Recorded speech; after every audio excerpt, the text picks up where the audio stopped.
Why don't we give a big warm welcome to Dr. Michael Greger!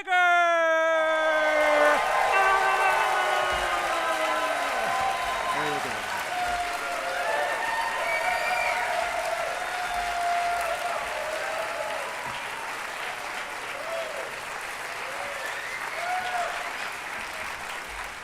Surely if there was some safe, simple, side effect-free solution to the obesity epidemic, we would know about it by now, right? I'm not so sure. It may take up to 17 years before research findings make it into day-to-day clinical practice. To take one example that was particularly poignant for my family, heart disease.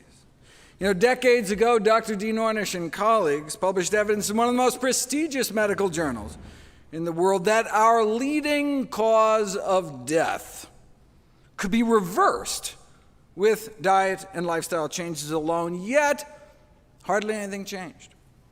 Even now, hundreds of thousands of Americans continue to needlessly die from what we learned decades ago was a reversible disease. In fact, I'd seen it with my own eyes.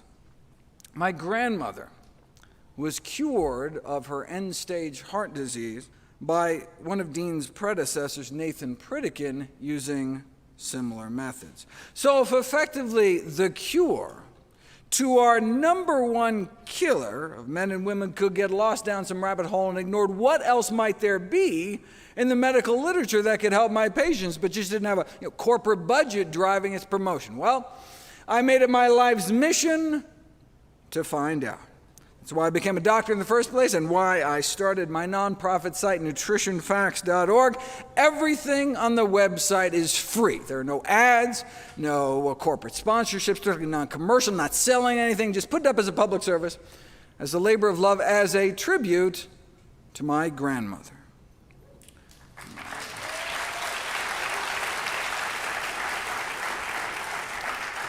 New videos and articles nearly every day on the latest in evidence-based nutrition. What a concept.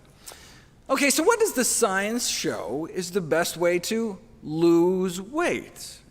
If you want testimonials and before and after pictures, you have come to the wrong place. I'm not interested in anecdotes. I'm interested in the evidence. When it comes to making decisions as life and death important as the health and well-being of yourself and your family, there's really only one question. What does the best available balance of evidence show right now? The problem is that even just sticking to the peer-reviewed medical literature is not enough, as false and scientifically misleading, unsupported beliefs about obesity are pervasive, even in scientific journals. The only way to get at the truth, though, then, is to dive deep into the primary literature and read all the original studies themselves, but who's got time for that? There are more than 500,000 scientific papers on obesity, with 100 new ones published every day. Even researchers in the field might not be able to keep track beyond their narrow domain. But that's what we do at nutritionfacts.org. We comb through tens of thousands of studies a year, so you don't have to. Very nice.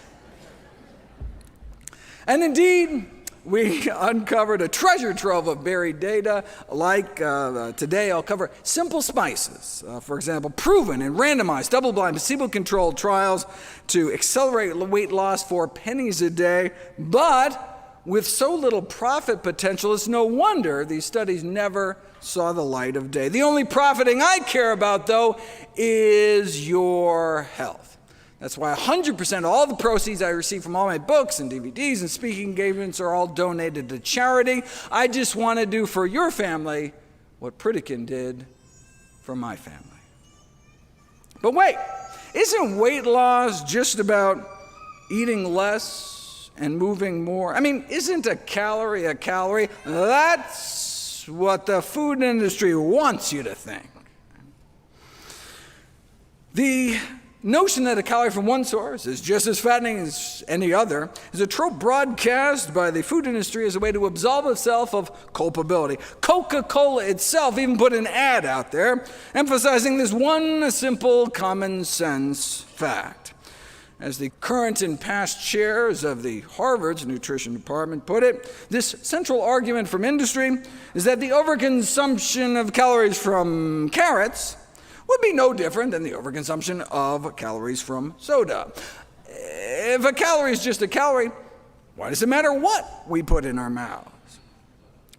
Let's explore that example of carrots versus Coca-Cola. It's true that in a tightly controlled laboratory setting, 240 calories of carrots, 10 carrots, would have the same effect on calorie balance than the 240 calories in a bottle of Coke. But this comparison falls flat on its face out in the real world. Right? You could chug those liquid candy calories in less than a minute, but eating 240 calories of carrots would take you more than 2.5 hours of sustained, constant chewing. Not only would your jaw get sore, but 240 calories of carrots is like 5 cups. You might not even be able to fit them all in, right? Our stomach is only so big. Once we fill it up, stretch receptors in our stomach wall tell us when we've had enough.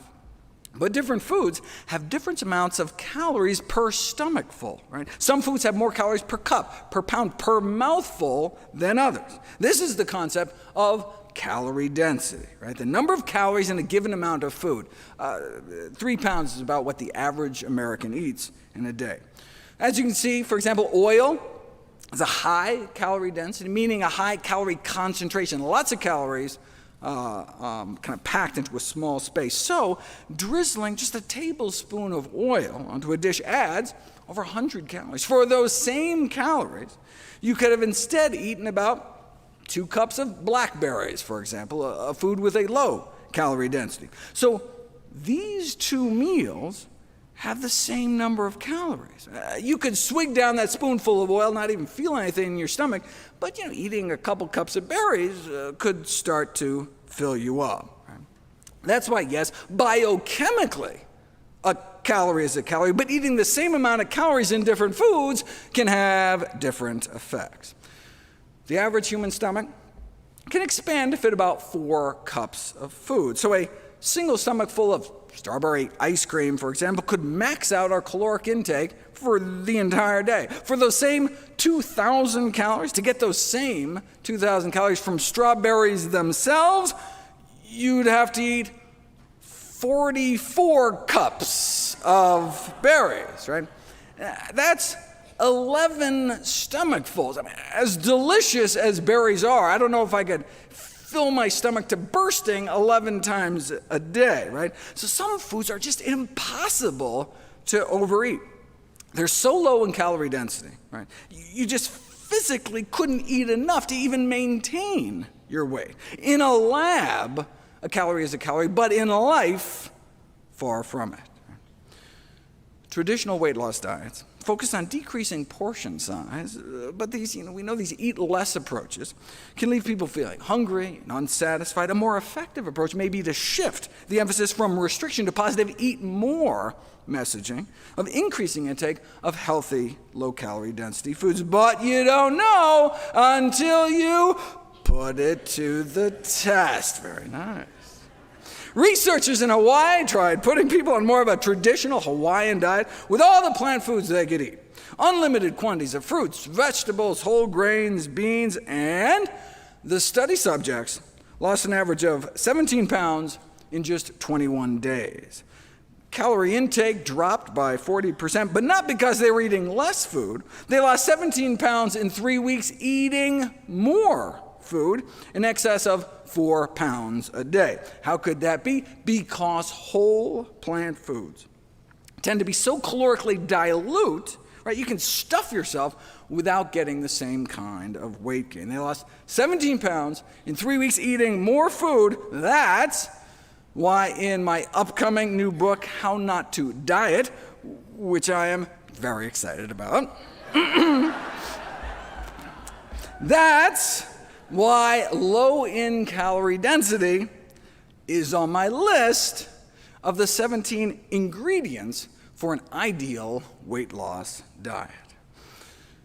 As noted before, Americans appear to average about 3 pounds of food a day. So if you stuck with mostly these foods, right, you can see how you can eat more food and still shed pounds. Right?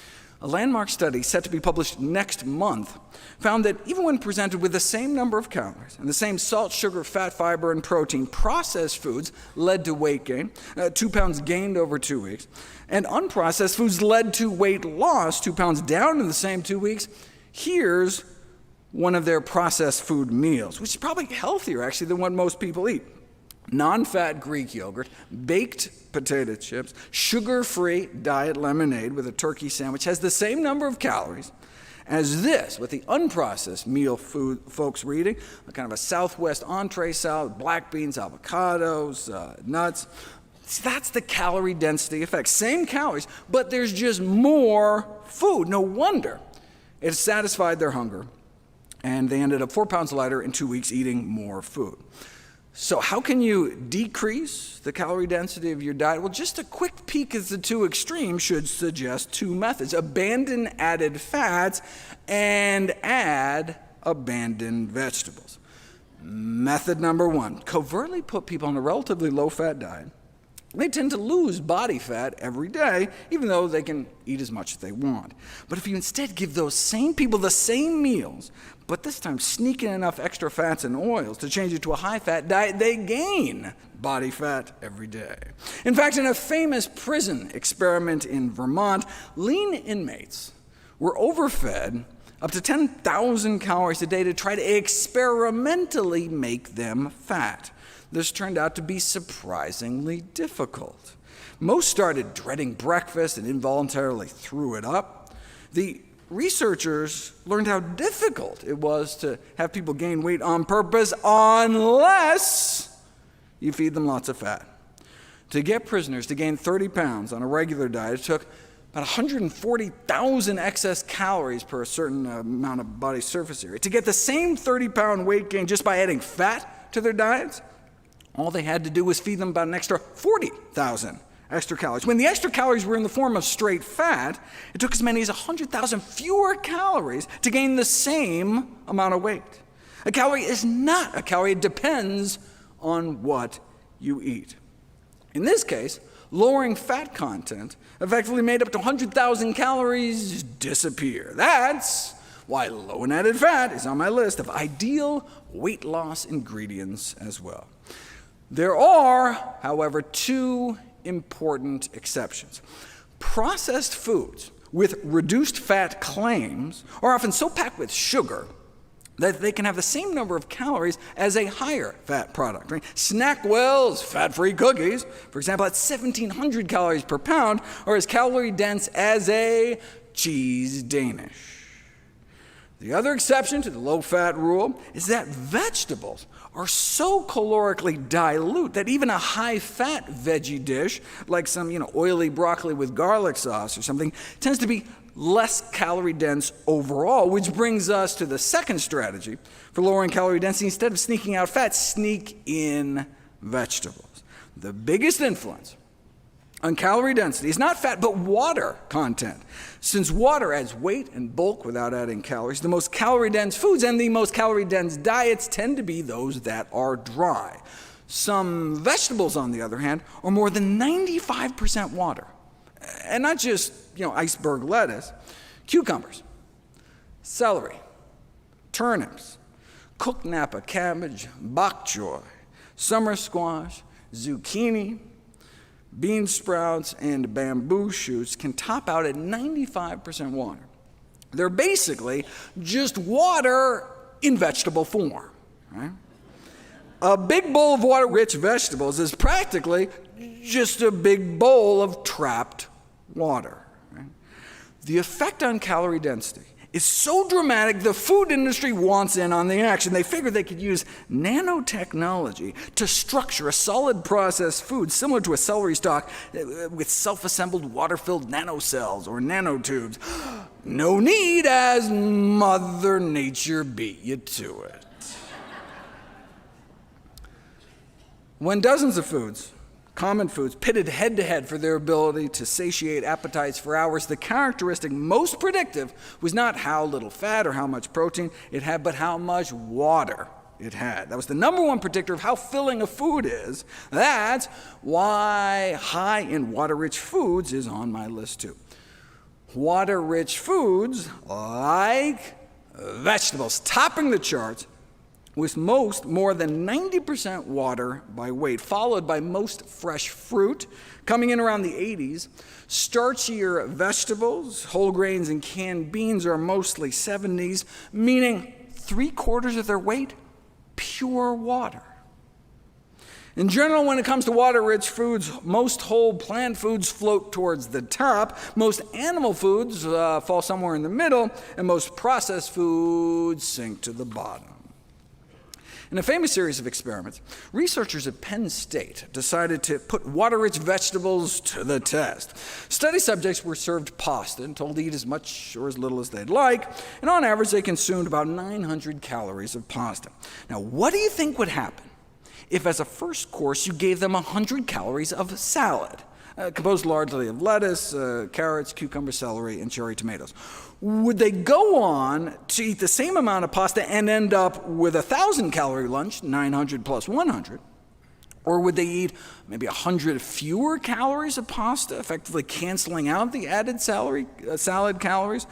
It was even better than that. They ate more than 200 fewer calories of pasta. Thanks to the salad, 100 calories in, 200 calories out. Right? So in essence, the salad had negative 100 calories. Preloading with vegetables can effectively subtract 100 calories out of a meal. Right? That's how you can lose weight, by eating more food.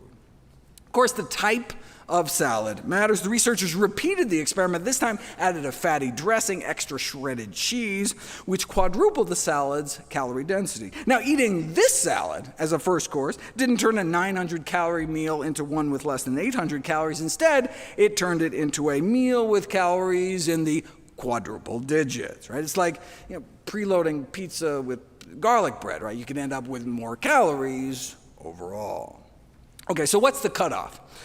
Studies on preloading show that eating about a cup of food before a meal decreases subsequent intake by about 100 calories. So to get a negative calorie effect, the first course would have to contain fewer than 100 calories per cup. Right? As you can see in the chart, this includes most fresh fruit and vegetables, but having something like a dinner roll would not work.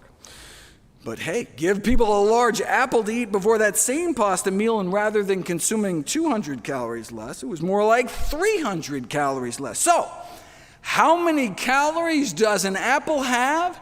It depends on when you eat it. Before a meal, an apple could effectively have about negative 200 calories.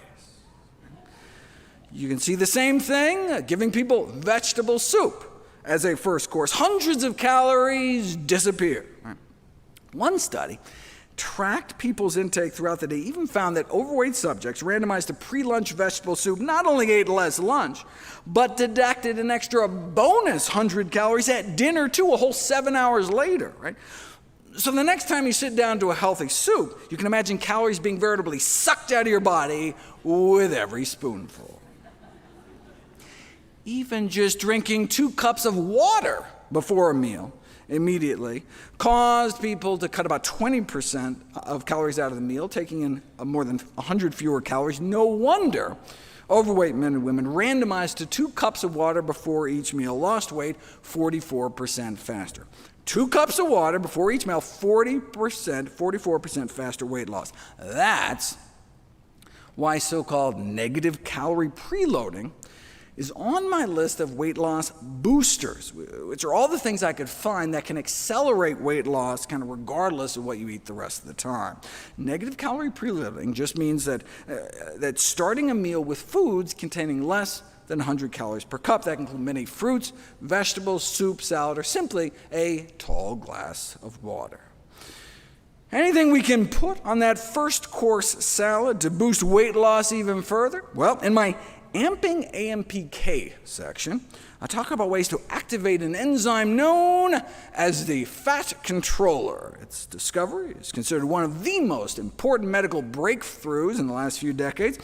You can activate this enzyme through exercise, fasting, and nicotine, but is there any way to boost it for weight loss without sweat, hunger, or the whole dying a horrible death from lung cancer kind of thing? Well, Big Pharma is all over it. After all, obese individuals may be unwilling to perform even a minimum of physical activity, wrote a group of pharmacologists, thus indicating that drugs mimicking endurance exercise are highly desirable. So, it's crucial that oral compounds with high bioavailability are developed to safely induce chronic AMPK activation for long-term weight loss and maintenance. But there's no need to develop such a compound since you can already buy it at any grocery store. It's called vinegar. When vinegar, acetic acid, is absorbed and metabolized, you get a natural AMPK boost. Enough of a boost to lose weight at a typical dose you might use dressing a salad? Well, vinegar has evidently been used to treat obesity for centuries, but only recently has it been put to the test. A randomized, double-blind, placebo-controlled trial on the effects of vinegar intake on the reduction of body fat in overweight men and women. The subjects were randomized to drink a daily beverage containing 1 or 2 tablespoons of apple cider vinegar, or a control drink, a beverage that developed to taste the same as the vinegar drink, but prepared with a different kind of acid, so it didn't have any actual vinegar in it. 3 months in, the fake vinegar group actually gained weight, as overweight people tend to do, whereas the genuine vinegar groups significantly lost body fat, as determined by CT scan. A little vinegar every day led to pounds of weight loss achieved for just pennies a day without removing anything from their diet. That's why one of my 21 tweaks to accelerate weight loss is 2 teaspoons of vinegar with each meal, either sprinkled on your salad or even just added to tea with some lemon juice or something. The beauty of the vinegar studies is that they're not just randomized controlled trials, but placebo-controlled trials. Some studies aren't controlled at all. Women asked to eat a ripe tomato before lunch every day for a month, lost about 2 pounds, but without a control group, you don't know if the tomato had anything to do with it. Just being enrolled in a weight loss study where you know they're going to come back and weigh you in a month can have people change their diets in other ways. Right? It's certainly possible. Tomato is 95% water, so you'd be filling up a fist-sized portion of your stomach with only about 15 calories before a meal. So, it's certainly possible, but we'd need a better study to prove it for weight loss. Stronger studies have control groups, at least. For example, randomize people to a weight loss diet with or without 1 to 2 cups of low-sodium vegetable juice, and those drinking the vegetable juice lose significantly more weight. Or split people into 2 groups and give half about 2 tablespoons of goji berries a day, and 45 days later, the goji group appeared to cut 2.5 inches off their waistline compared to no change in the control group. But anytime you have one group do something special, you don't know how much of the benefit is due to the placebo effect. In drug trials, it's easy, right? You give half the people the actual medication, the other half a placebo, identical-looking sugar pill placebo. Both groups are then doing the same thing, taking an identical-looking pill. So if you see any difference in outcomes, all right, well then we can suspect it's due to the actual drug, right? But what would placebo broccoli look like, right? That's the problem. You can't stuff cabbage into a capsule, but there are some foods so potent that you could actually fit them into a pill to pit them against placebos spices. Want to know if garlic can cause weight loss? Give people some garlic powder compressed into tablets versus placebo pills. And garlic worked, resulting in both a drop in weight and waistlines within 6 weeks. They used about a half teaspoon of garlic powder a day, which would cost less than 4 cents. 4 cents too steep? How about 2 cents a day? A quarter teaspoon of garlic powder a day. About 100 overweight men and women randomized a quarter teaspoon worth of garlic powder a day or placebo, and those unknowingly taking that 2 cents worth of garlic powder a day lost about 6 pounds of straight body fat over the next 15 weeks. Now, if you can splurge up to 3 cents a day, there's black cumin. A meta-analysis of randomized controlled trials shows weight loss efficacy, again, with just a quarter teaspoon a day. Not regular cumin. This is a completely different spice known as black cumin. You say, well, what is black cumin? You obviously haven't been reading your Bibles. Described as a miracle herb, besides the weight loss, there are randomized controlled trials showing daily black cumin consumption significantly improves cholesterol and triglycerides, significantly improves blood pressure and blood sugar control. But I use it just because it tastes good. I just put black cumin seeds in a pepper grinder and grind it like pepper. With more than 1,000 papers published in the medical literature on black cumin, some reporting extraordinary results like dropping cholesterol levels as much as a statin drug. Why don't we hear more about it? Why weren't we taught about it in medical school? Right? Presumably because there's no profit motive, right? Black cumin is just a common natural spice, right? You're not going to thrill your stockholders selling something that you can't patent that costs 3 cents a day. Or you can use regular cumin, the second most common popular spice on earth. Those randomized a half of a teaspoon at both lunch and dinner over 3 months, lost 4 more pounds and an extra inch off their waist, found comparable to the obesity drug known as Orlistat. That's the anal leakage drug you may have heard about. Though the drug company evidently prefers the term fecal spotting to describe the rectal discharge it causes. The drug company's website offered some helpful tips, though. It's probably a smart idea to wear dark pants and bring a change of clothes with you to work. You know, just in case their drug causes you to crap your pants at work. I think I'll stick with the cumin. Cayenne pepper can counteract the metabolic slowing that accompanies weight loss and accelerate fat burning as a bonus. Ginger powder, over 12 randomized controlled trials starting at just a quarter teaspoon of ground ginger a day, showing significantly decreased body weight at just pennies a day, proven in placebo-controlled trials to work, but you probably never heard about any of this because they can't make enough profit. Don't get me started.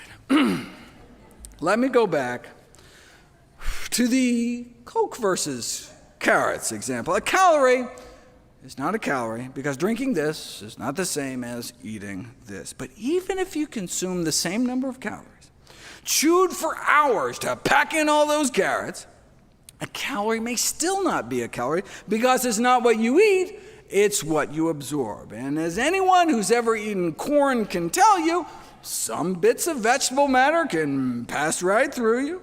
A calorie may still be a calorie circling your toilet bowl, but flesh calories aren't going to make it onto your hips. Right? That's where fiber comes in. If you bump people's fiber intake up, even to just the recommended minimum daily intake, they start losing weight because they experience about a 10% drop in daily caloric intake. Why should more fiber mean fewer calories? Well, of course, first it adds bulk without adding calories. Cold-pressed apple juice, for example, is basically just apples minus fiber, and you could chug that, chug a bottle of juice in a couple of seconds. But, to get the same number of calories, you would have to eat about 5 cups of apple slices, and that's the difference fiber can make. But it's not just a calorie density thing. Imagine what happens next, right? The apple juice would get rapidly absorbed as soon as it's spilled out of your stomach into your gut, right? Spike your blood sugars, whereas the sugar trapped in the mass of chewed apple slices would be absorbed more slowly along the length of your intestines, right? Nutrients can only be absorbed when they physically come in contact with the side of your intestine, with your gut wall, right? Now, fiber never gets absorbed, right? So it can act as a carrier to dilute or even eliminate calories out the other end. And fiber doesn't just trap sugars, it acts as a fat and starch blocker too. Those on the standard American diet lose about 5% of their calories through their waste every day. But on a higher fiber diet, we double that. It's not what you eat, but what you absorb. So you can lose weight on a high-fiber diet eating the exact same number of calories simply because some of those calories get trapped, get flushed down the toilet, and never make it into our system.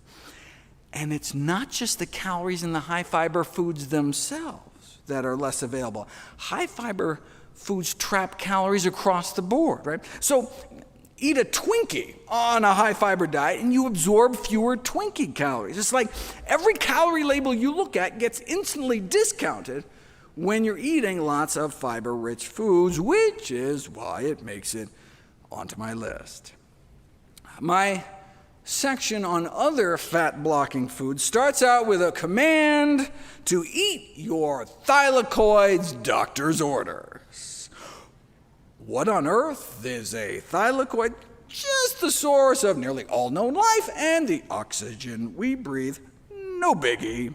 Thylakoids are where photosynthesis takes place, the process by which plants turn light into food. Thylakoids are the great green engine of life, microscopic sac-like structures composed of chlorophyll-rich membranes concentrated in the leaves of plants. When we eat thylakoids, when we bite into a leaf of spinach or something, those green leaf membranes don't immediately get digested. They last for hours in our intestines, and that's when they work their magic. Thylakoid membranes bind to lipase. Lipase is the enzyme in our body that our body uses to digest fat. So if you bind the enzyme, you slow fat absorption. But if all the fat is eventually absorbed, what's the benefit? Location, location, location. There's a phenomenon known as the ileal brake. The ileum is the last part of the small intestine before it dumps into your colon. And when undigested calories are detected that far down in your intestines, your body thinks, oh, I must be full from stem to stern, and puts the brakes on eating more by dialing down your appetite. This can be shown experimentally. You insert a 9-foot tube down people's throats and drip in any calories, fat, sugar, protein, and you can activate the ileal brake.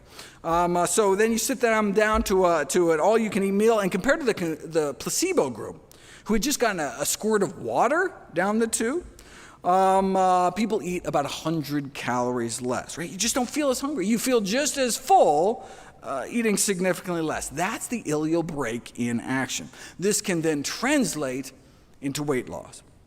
Randomize overweight women on a diet to green plant membranes, in other words, just covertly slip them some powdered spinach, and they get a boost in appetite-suppressing hormones, a decreased urge for sweets. Yes, indeed, spinach can cut your urge for chocolate. And boom, accelerated weight loss, all thanks to eating green. The actual green itself, the chlorophyll-packed membranes in the leaves. Now, the researchers use spinach powder just so they can create convincing placebos, but you can get just as many thylakoids eating about a half a cup of cooked greens, which is what I recommend people eat 2 times a day in my daily dozen checklist of all the healthiest of healthy things I encourage people to fit into their daily routine. In the Journal of the Society of Chemical Industry, a group of food technologists argue that given their fat-blocking benefits, thylakoid membranes could be incorporated into functional foods as a new promising appetite-reducing ingredient, or You can just get them the way Mother Nature intended. Which greens have the most? You can tell just by looking at them. Because thylakoids are where the chlorophyll is, the greener the leaves, the more potent the effect. So go for the greenest green greens, the darkest green greens you can find. Where I shop, that's the lacinato, aka dinosaur kale.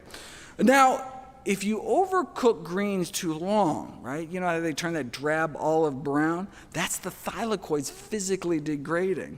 But blanched for 15 seconds or so in steaming or boiling water, you know how greens can get even brighter green? That actually translates into a boost in the fat blocking ability. So you can gauge thylakoid activity in the grocery store, in your kitchen with your own two eyes by going for the green. Though thylakoids eventually get broken down, fiber makes it all the way down to our colon. While it's technically true that we can't digest fiber, that's only applicable to the part of us that's actually human. Most of the cells in our body are bacteria, or gut flora, which weigh as much as one of our kidneys, as metabolically active as our liver, has been called our forgotten organ. And it's an organ that runs on MAC, microbiota accessible carbohydrates. So when you see me write, eat lots of Big Macs, I don't want anyone to get the wrong idea. MAC is just another name for prebiotics, right? What our good gut flora eat. In other words, fiber. There's that fiber again. What do our good bacteria do with the fiber? We feed them and they feed us right back. They make short-chain fatty acids that get absorbed from the colon into our bloodstream, circulate through our body, and even make it up into our brain. Right?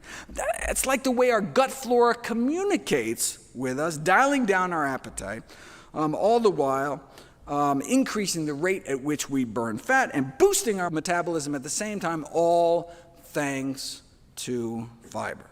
Check this out. Put people on a brain scanner, show them a high-calorie food like a donut, and the reward centers in their brains instantly light up. But if you repeat the experiment, but this time secretly deliver fiber-derived short-chain fatty acids directly into their colon, you get a blunted reward center response. And subjects report that high-calorie foods just seem less appetizing, and subsequently ate less of an all-you-can-eat meal. Right? But fiber supplements like Metamucil don't work, which makes sense because they're non-fermentable, meaning our gut bacteria can't eat them. So yeah, they can improve bowel regularity, but can't be used by our good bacteria to make those compounds that can block our cravings. For that, we have to actually eat real food. Our good gut bugs are trying to help us, right? But when we eat a diet deficient in fiber, we are in effect starving our microbial self. Less than 5% of Americans reach even the recommended minimum daily adequate intake of fiber. No surprise, since the number one sources are beans and whole grains. And 96% of Americans don't even reach the recommended minimum intake of legumes, which are beans, split peas, chickpeas, and lentils. And 99% don't reach the recommended minimum for whole grains. Most people don't even know what fiber is. More than half of Americans surveyed think that steak is a significant source of fiber. However, by definition, fiber is only found in plants. There's zero fiber in meat, eggs, or dairy, and typically little or no fiber in processed junk, and therein lies the problem.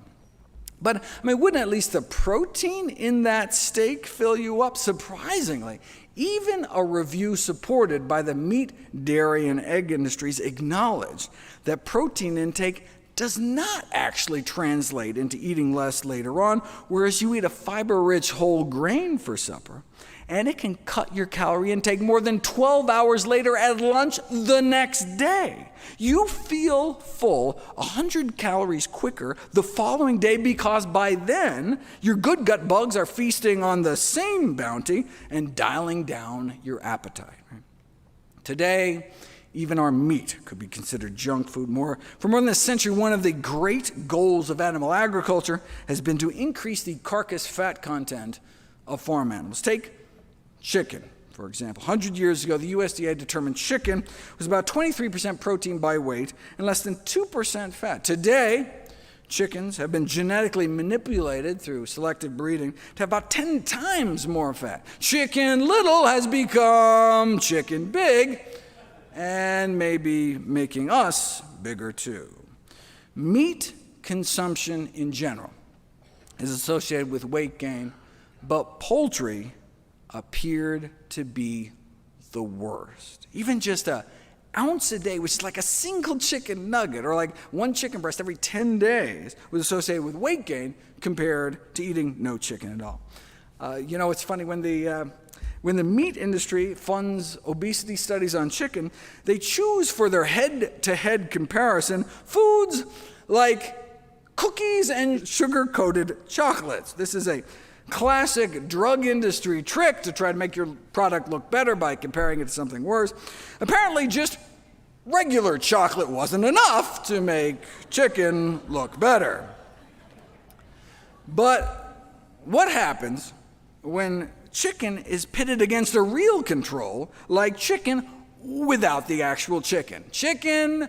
Chickens out. Both soy-based proteins and corn, which is a plant-based meat made from the mushroom kingdom, were found to have stronger satiating qualities than chicken. Feed people a chicken and rice lunch, and 4.5 hours later, they'd eat 18% more of a dinner buffet than had they instead been given a chicken-free chicken and rice lunch.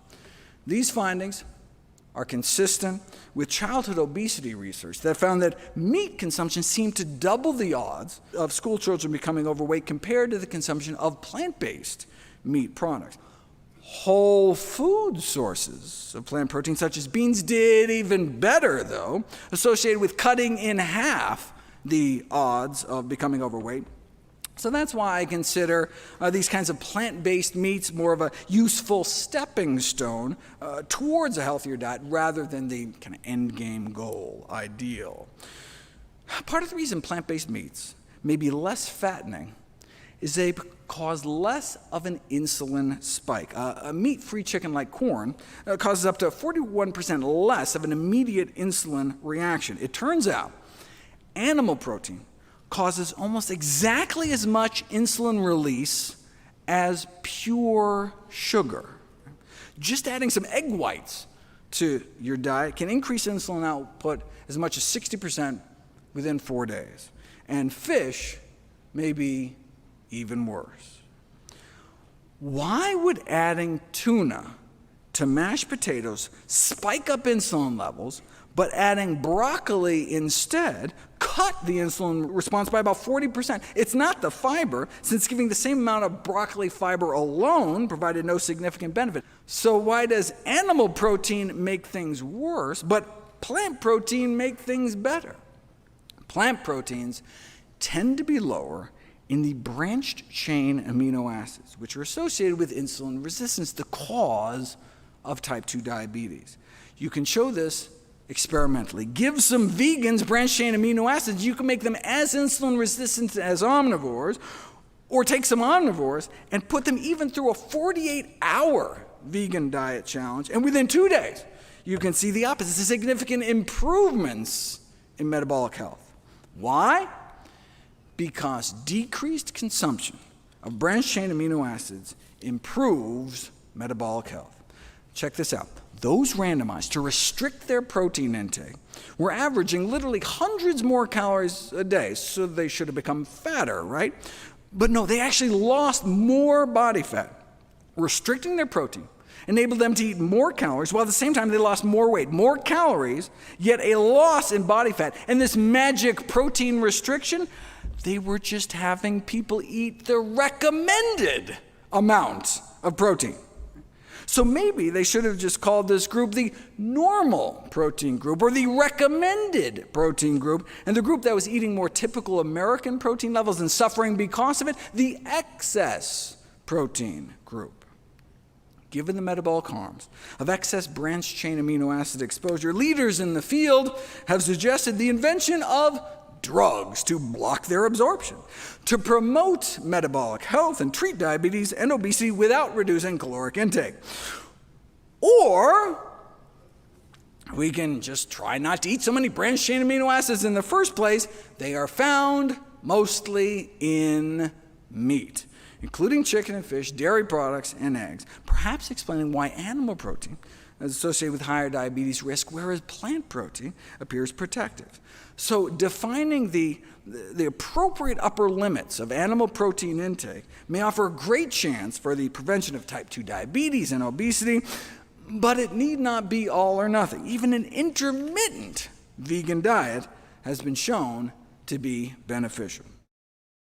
If there was one piece of advice that sums up the recommendations in my upcoming book, it would be wall off your calories. Animal cells are encased only in easily digestible membranes, which allows the enzymes in our gut to effortlessly liberate the calories in a steak, for example. Right? Plant cells, on the other hand, have cell walls that are made out of fiber, which present an indigestible physical barrier, so many of the calories remain trapped. Now, processed plant foods, however, fruit juice, sugar, refined grains, even whole grains, if they've been powdered into flour, have had their cellular structure destroyed. Their cell walls cracked open, and their calories are free for the taking. But when you eat structurally intact plant foods, chew all you want, you're still going to end up with calories completely surrounded by fiber, which then blunts the glycemic impact, activates the ileal brake, and delivers sustenance to your friendly flora. So, bottom line, try to make sure as many of your calories as possible, your protein, your carbs, your fat, are encased in cell walls. In other words, from whole, intact plant foods. That's what nature intended to happen millions of years before we learned how to sharpen spears and mill grains and boil sugar cane. Our entire physiology is presumed to have evolved in the context of eating what the rest of our great ape cousins eat, plants. The Paleolithic period, when we started using tools, only goes back about 2 million years. We and other great apes have been evolving since back in the Miocene era, more like 20 million years ago. So for the first 90% of our hominoid existence, our bodies evolved on mostly plants. It's no wonder, then, that our bodies may thrive best on the diet we were designed to eat. So maybe we should go back to our roots. With enough portion control, anyone can lose weight, right? Lock someone in a closet, you can force them to lose as much body fat as you want. Chaining someone to a treadmill, probably have a similar effect. But what is the most effective weight loss regimen that doesn't involve calorie restriction or exercise or a felony?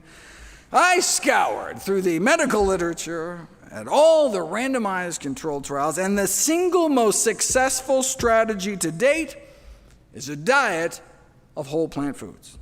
The single most effective weight loss intervention like that ever published in the peer-reviewed medical literature, a whole food, plant-based diet. That works better than anything else studied to date, and no wonder, given what we just learned about fiber and branched-chain amino acids and all that. Okay.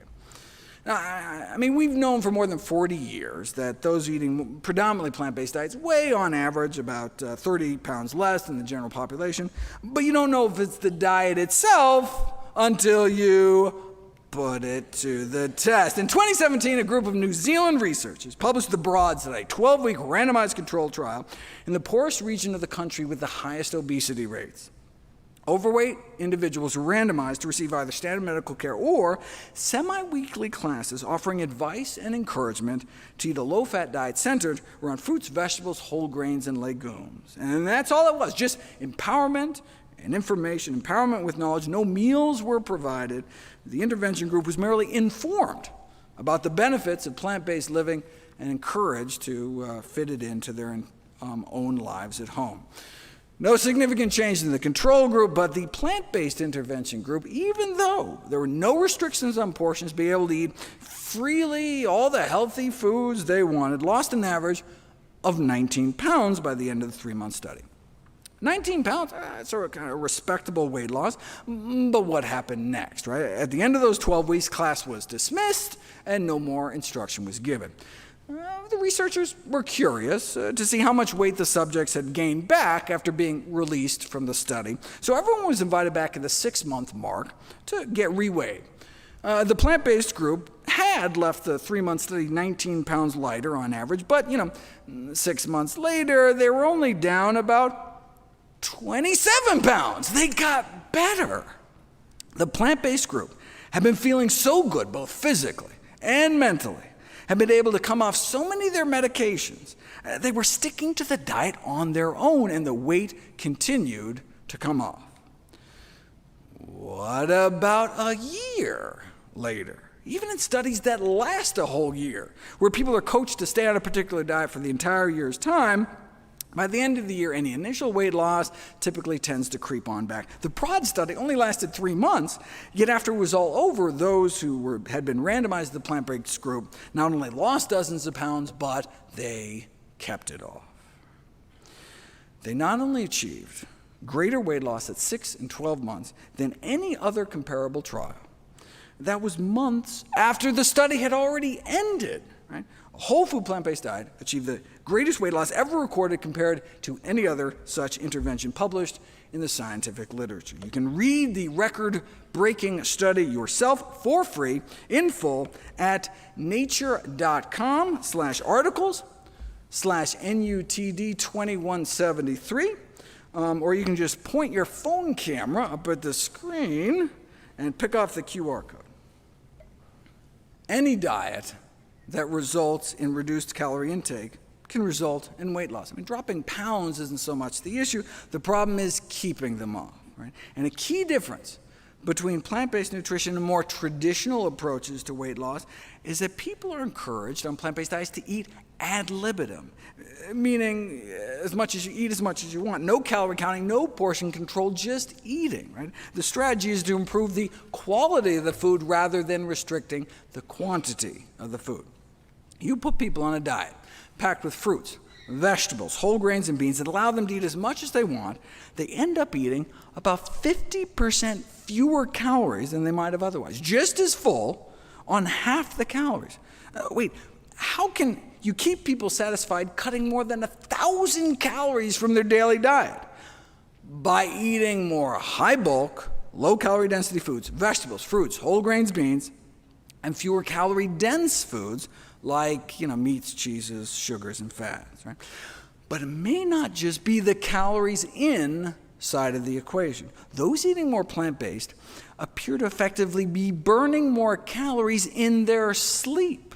The resting metabolic rate of those eating more plant-based may be 10% higher or more, a boosted metabolism that can translate into burning off hundreds of extra calories a day more without doing a thing.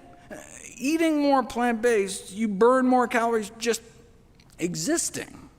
So no wonder why those who eat more plant-based tend to be slimmer. Start packing your diet with real foods that grow out of the ground, and the pounds should come off naturally, taking you down towards your ideal weight. Okay, so that's what I spent the first half of the book doing, laying out the optimum weight loss diet. Plant yourself. Then I spend the second half of the book on all the tools I unearthed to drive further weight loss for any stubborn pounds that remain. We already learned that a calorie is not necessarily a calorie. 100 calories of chickpeas, right, has a different impact than 100 calories of chicken or chiclets based on factors like absorption and appetite. But in this second half, I go a step further and explore how even the exact same foods eaten differently can have different effects. Even if you eat the same amount, even if you absorb the same amount, a calorie may still not be a calorie. It's not only what we eat, but how and when. Just to give you a taste, the exact same number of calories at breakfast are significantly less fattening than the same number of calories at dinner. What? I mean, that's just mind-blowing, right? Same calories, different weight loss. A diet with a bigger breakfast causes more weight loss than the same diet with a bigger dinner. So my recommendation to stop eating after 7 p.m. is not just because, I'm afraid people are mindlessly snacking on the couch or something. The same snack at night is literally more fattening than eating the exact same snack during the daytime. All thanks to our circadian rhythms, our chronobiology, something I spend a whole chapter about. Some of the sleep data is really crazy too. Overweight adults were randomized to 8 weeks of either a calorie-restricted diet or the same diet combined with 5 days a week of just 1 less hour of sleep a night. Now, they ended up sleeping an hour later on the weekend, so overall just cut 3 hours of sleep out of their week. Now, surely, it's 3 hours a week of sleep difference is not going to change how much weight they lost, right? And on the scale, that was true. But in the normal sleep group, 80% of the weight loss was fat, whereas in the group missing just a few hours of sleep, it was the opposite, with 80% of the loss being lean body mass, right? So, you snooze, you lose fat. Right? A few hours of missed sleep seemed to totally flip fat loss on its head, but just looking at the scale, you wouldn't know it. It's like when people fast. Stopping eating completely for a week or two can cause more weight loss than just restricting your calories, duh, right? But paradoxically, it may actually lead to less loss of body fat. Wait, how can eating fewer calories lead to less fat loss? Because during fasting, your body starts cannibalizing itself and burning your own protein for fuel. The scale made it look as though they were doing better when they were fasting, but the reality is they were doing worse. They would have lost more body fat if they had kept eating. They would have lost more body fat eating more calories. Right? Short-term fasting can interfere with body fat loss, not accelerate it, and you see the same thing with the keto diet. Body fat loss actually slows down when you switch to a ketogenic diet. Just looking at the bathroom scale, though, the keto diet seems like a smashing success, losing less than 1 pound a week on a regular diet to, boom, 3.5 pounds in 7 days after switching to keto. But what was happening inside their bodies told a totally different story. On the ketogenic diet, their rate of body fat loss was slowed by more than half. So most of what they were losing was water, but they were also losing protein. They were also losing lean mass. That may help explain why the leg muscles of CrossFit trainees placed on a ketogenic diet can shrink as much as 8% within 2 months. Of course, even if keto diets work, the point of weight loss is not to fit into a skinnier casket. Right? People whose diets even tend to trend that way appear to significantly shorten their lives. On the other hand, even just drifting in the direction of eating more healthy plant foods is associated with living longer, right? Those going the other way, though, those who start out more plant-based but then add meat to their diet at least once a week, not only appear to double or triple their odds of diabetes, stroke, heart disease, and weight gain, but may also suffer an associated 3.6-year drop in life expectancy. That's going from no meat to just once a week meat or more. Low-carb diets have been shown to impair artery function and worsen heart disease, whereas whole food plant-based diets have been shown to actually reverse heart disease. That's what Ornish used, right? So it appears to be the most effective weight loss diet, just so happens to be the only diet ever proven to reverse heart disease in the majority of patients, right? My grandma didn't have to die like that. No one's grandma has to die like that. If that's all a plant-based diet could do, reverse the #1 killer of men and women, shouldn't that be the default diet until proven otherwise? And the fact that it can also be so effective in treating, arresting, or reversing other leading killers like type 2 diabetes and high blood pressure would seem to make the case for plant-based eating simply overwhelming. Only one diet has ever been shown to do all that, a diet centered around whole plant foods. You don't have to mortgage your health to lose weight. The single healthiest diet also appears to be the most effective diet for weight loss. After all, permanent weight loss requires permanent dietary change. I mean, healthier habits just have to become a way of life. And if it's going to be lifelong, you want it to lead to a long life.